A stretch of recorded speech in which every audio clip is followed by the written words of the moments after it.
People, we've talked about using matrices to store things like word problem information, but today we're going to talk about putting them to even better use for solving systems of equations. Now, you've solved systems of equations before, but usually you would have 2 or maybe 3 equations, and you would only maybe have an x and a y.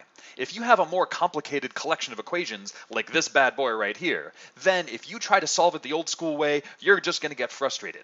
What we're going to have is an easy way of solving these guys using matrices. Now, we're going to build up to this over the next couple worksheets, so first, let me just tell you about how we can go back and forth between equations and matrices. Now, our equations have x's and y's and z's. They also have an equal sign, and they have numbers to the right of that equal sign. Our matrix is going to have columns for all of that information. So we're going to have a column for x, a column for y, a column for z. We're going to have a vertical line that represents the equal signs. And then we're going to have one final column just for the numbers that don't have any variables attached to them. Now what I'm going to do is go equation at a time, and for every equation, I'm going to make a new row in my matrix. The values in the row are just going to be the coefficients in that equation. So for this guy, I'm going to take the number in front of the x, number in front of the y, number in front of the z, and use those to make the first row of my matrix. And don't forget, I'm going to take the thing that that whole equation is equal to, and that's going to be the very final number in the row.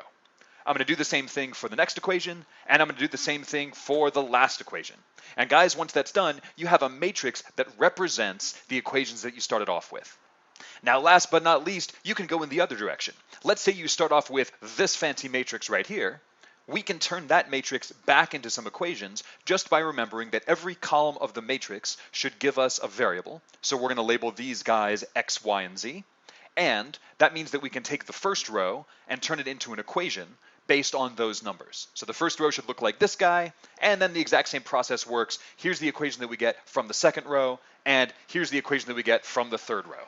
All right, guys, that's how you go back and forth between matrices and equations.